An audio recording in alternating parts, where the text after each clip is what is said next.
नमस्ते दोस्तों, आप सभी का स्वागत है। मैं 4 साल की हुई हूँ, लेकिन मेरा शरीर देखने में पूरी तरह से जवान औरत जैसा है और मेरी शादी अभी ना महीने पहले ही हुई है। मेरा हाइट 52 फीट से भी अधिक है और मेरा संतर का साइज भी मस्त है। लेकिन अब ऐसा लगता है कि यह खूबसूरती अब मेरे किसी भी काम की नहीं है, क्योंकि मेरे पति की प्राइवेट जॉब दूसरे स्टेट में लगी हुई है। इसलिए वह शादी के बाद अभी तक घर नहीं आए हैं। मेरे ससुराल में मेरा 19 साल का देवर, मेरे ससुर जी और उनकी माँ रहती है। मेरी सासू माँ का 2 साल पहले देहांत हो गया था। इसीलिए मेरे पति मुझे अपने साथ नहीं ले गए, क्योंकि मुझे घर संभालना था। अब मेरी फीलिंग समझने वाला यहाँ पर कोई नहीं था। मेरा गर्म खून अंदर से उबल रहा था, जिसे कोई ठंडा करने वाला चाहिए था। लेकिन मेरे पति तो पिछले 3 महीने से अभी तक घर भी नहीं आए थे। इसीलिए अब मैं काफी बेचैन और प्यासी जैसे रहने लगी थी। तभी मेरी नजर मेरे देवर पर गई। उसकी हाइट हमसे छोटी थी और शरीर भी हमसे पतला ही था, मगर उसका घोड़ा उसके हिसाब से बहुत बड़ा था। मेरे देवर का नाम गौरव है और अब की बार उसने कॉलेज में प्राइवेट एडमिशन करवाया है। इसीलिए इन दिनों वह घर पर ही रहता है। घर पर मैं और मेरे देवर अकेले ही रहते हैं, क्योंकि मेरे ससुर जी की माँ बूढ़ी होने के कारण हमेशा अपने कमरे में आराम करती थी और ससुर जी घर के बाहर वाले कम कमरे में रहते हैं। इसीलिए वह कभी कभार ही अंदर आते हैं। पहले मैं अपने देवर को वैसी नजरों से नहीं देखती थी, लेकिन जिस दिन से मैंने गौरव के नाग देवता को देखा, उस दिन से मेरी तो नजरें ही बदल गईं। उस दिन गौरव को लगा कि घर में कोई नहीं है, इसलिए वह अपने कमरे में वीडियो देखता हुआ नाग देवता से खेल रहा था। तभी अचानक मेरा वहां से गुजरना हुआ और मेरी नजर खिड़की पर पड़ गई, क्योंकि अंदर से थोड़ी थोड़ी वीडियो की आवाज आ रही थी। जब मैंने खिड़की में से झांक कर देखा तो मेरे तो होश ही उड़ गए। पिछले 3 महीनों में मैंने पहली बार नाग देवता का दर्शन किया। नाग देवता खड़ा था और गौरव उसे अपने हाथों से धीरे धीरे सहला रहा था। यह देखकर मेरा तो वहीं पर गंगा जल निकल गया। बस उसी दिन से गौरव के नाग देवता की सवारी करने को जी मचलने लगा। उस दिन मैंने अपने पति को भी फोन किया कि अब आप आ जाइए, मुझसे अब और नहीं रहा जा रहा है। कब तक मैं ऐसे अकेले ही तड़पती रहूंगी, मेरा भी मन करता है। आखिर मैं भी तो एक औरत ही हूँ। तभी मेरे पति ने मुझसे माफी मांगते हुए कहा कि देखो नैना, मैं तुम्हारी बेचैनी समझ सकता हूँ, लेकिन मुझे अगले 2 महीने कोई भी छुट्टी नहीं मिलेगी, क्योंकि कंपनी ने कुछ नए प्रोजेक्ट शुरू किए हैं, जिसकी वजह से सभी कर्मचारियों को डबल शिफ्ट में काम करना पड़ रहा है। इसीलिए अगले 2 महीने छुट्टी मिलना तो नामुमकिन है। बस 2 महीने और इंतजार कर लो नैना, फिर तो मैं ले लेकर तुम्हारा बुरा हाल कर दूंगा। ऐसा कहकर मुस्कुराते हुए उन्होंने फोन काट दिया। जैसे तैसे करके सुबह हो गई। सुबह मैंने सभी के लिए चाय नाश्ता बनाया और गौरव के लिए स्पेशल कमरे में लेकर चली गई। जैसे ही मैं गौरव के कमरे में गई तो मैंने देखा कि गौरव अभी तक सो रहा था और सोने की वजह से नाग देवता एकदम सीधा खड़ा था। उसे देखकर मुझसे बिल्कुल भी रहा नहीं गया और मैंने उसे छू लिया। नाग देवता को छूते ही मेरे शरीर में करंट सा दौड़ गया, लेकिन तभी मैंने देखा कि गौरव जग गया है और वह तरफ ही देख रहा है। इसके बाद मैं जल्दी से पीछे हटी और बोली कि देवर जी, अब उठ भी जाओ, सुबह हो गई है। इसके बाद गौरव ने मुझे गुड मॉर्निंग कहा और मुंह धोने चला गया और मैं भी वहीं बैठ गई और सोचने लगी शायद गौरव ने नहीं देखा होगा। इसके बाद गौरव वापस अपने कम में आ गया और हम दोनों देवर भाभी आपस में बातें करते हुए नाश्ता करने लगे। तभी मैंने पेट दर्द का बहाना बनाया और जोर जोर से रोने लगी। गौरव हड़बड़ा कर पूछने लगा कि क्या हुआ भाभी, आप इतनी तकलीफ में क्यों लग रही हैं? तभी मैंने गौरव से कहा कि गौरव, पता नहीं क्यों आज सुबह से ही रुक रुक कर मेरा पेट दर्द कर रहा है। तभी गौरव बोला, रुकिए भाभी, मैं आपके लिए पेट दर्द वाली गोली लेकर आता हूँ। मैंने जानबूझकर पेट दर्द का बहाना बनाया था ताकि मैं गौरव को अपने आगोश में ले सकूं। तभी मैंने उसे रोकते हुए कहा कि गौरव, पेट दर्द वाली गोली तो मैं कब की ले चुकी हूँ, हो सके तो थोड़ी देर तुम मेरा पेट दबा दो। गौरव पहले तो थोड़ा सा छाया, लेकिन मेरे दर्द को देखकर वह बेड पर बैठा और पेट दबाने लगा। उस समय मुझे बहुत अच्छा महसूस हो रहा था। गौरव की नजरें भी इधर उधर जा रही थी। तभी घर में ससुर जी के आने की आवाज सुनाई दी, तो मैं गौरव को कहा कि चलो ठीक है गौरव, मैं खाना पकाती हूँ, आज तुम्हारे पिताजी को बाजार जाना है। इसके बाद में रसोई घर में चली गई और खाना बना दिए और ससुर जी और बूढ़ी सास को परोस दिया। मैं रसोई में गौरव के लिए रोटियां बना रही थी। तभी पीछे से गौरव रसोई में आ रहा था। मैंने उसे देखकर पहले से ही अपना साड़ी का पल्लू नीचे डाल दिया। जब गौरव की नजर मुझ पर पड़ी तो वह मुझे देखता ही रह गया, क्योंकि मैं पूरी पसीने में भीगी हुई थी।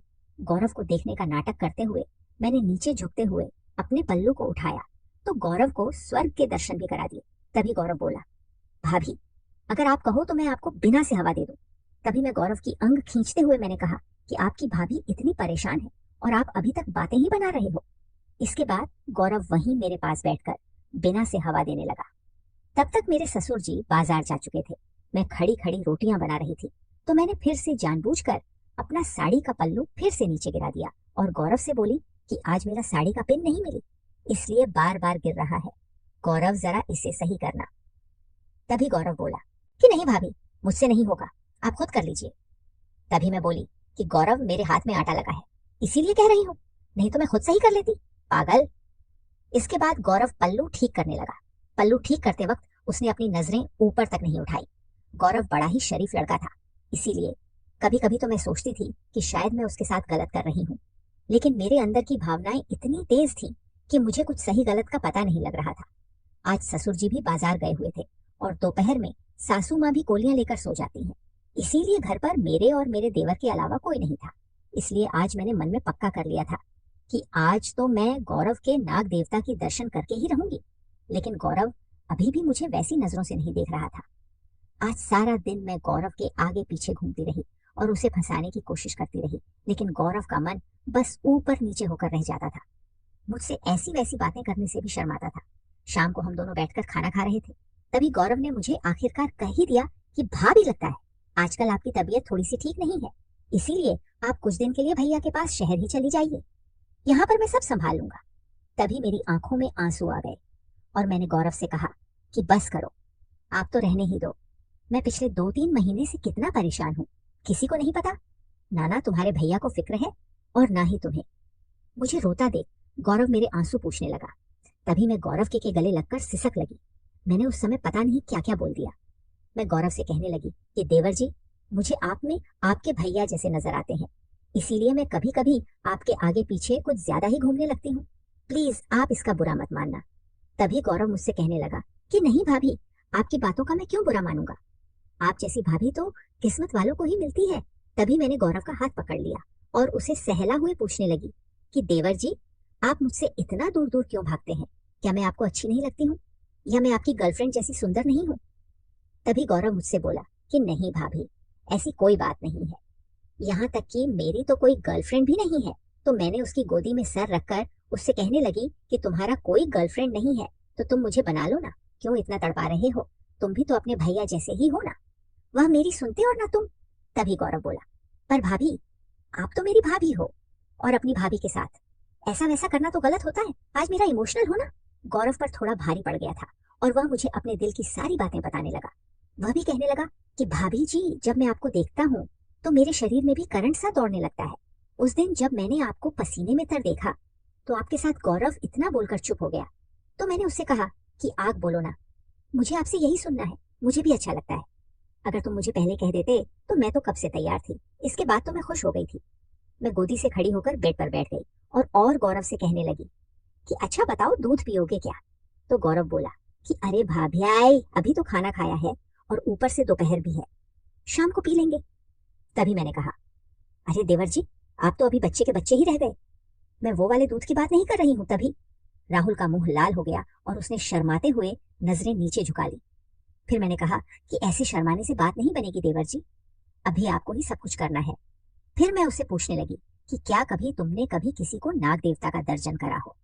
तो वह कहने लगा कि नहीं भाभी, मैं किसी को नाग देवता का दर्शन नहीं कराया हूँ, मैं पहली बार किसी को नाग देवता का दर्शन कर रहा हूँ।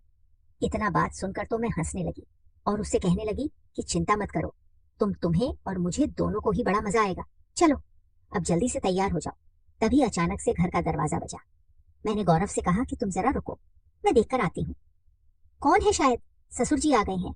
जैसे ही मैंने बाहर जाकर दरवाजा खोला तो मैं देखकर हैरान हो गई, क्योंकि सामने मेरे पति थे। तभी मैंने चौंक कर कहा आप तो वह कहने लगे कि क्यों, क्या बात हुई? मेरी जान, मैं ही हूँ, आज आपके पतिदेव साक्षात प्रकट हुए हैं। अनिल ने मुझे दरवाजे से ही गोदी में उठा लिया और कहने लगे कि चलो आज तुम्हें दिन में तारे दिखाता हूँ, आज से पूरे 3 दिन तक मैं तुम्हें सांस भी नहीं लेने दूंगा। तभी मैं उनसे कहने लगी कि चलो बच्चों वाली हरकतें छोड़ो और अब नीचे उतारो, गौरव देख लेगा। लेकिन वह नहीं माने और सीधा मुझे अपने कमरे में ले गए। थोड़ी देर बाद मैंने उनके लिए खाना लगा दिया और वह भी फ्रेश होकर आ गए। गौरव भी उनसे मिला और हम तीनों ने दोपहर का खाना खाया।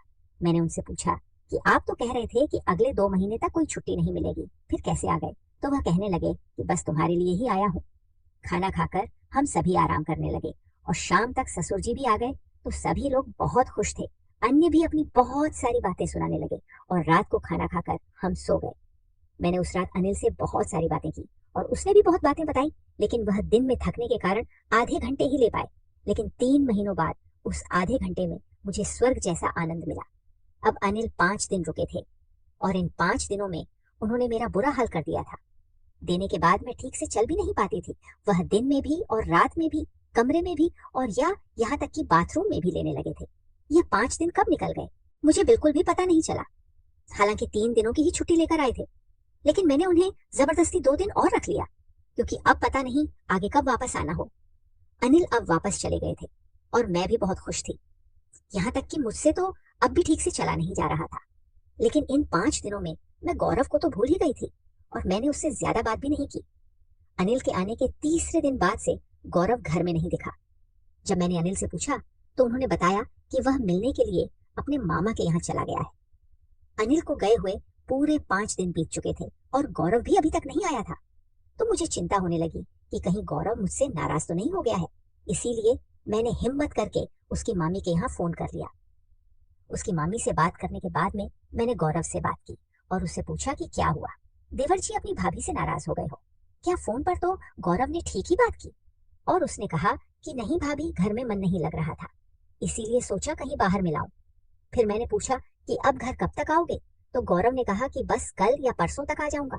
इतना कहने के बाद मैंने उसे कहा कि नहीं, तुम्हें कल ही आना है, आप सामान पैक कर लो और कल आ जाना।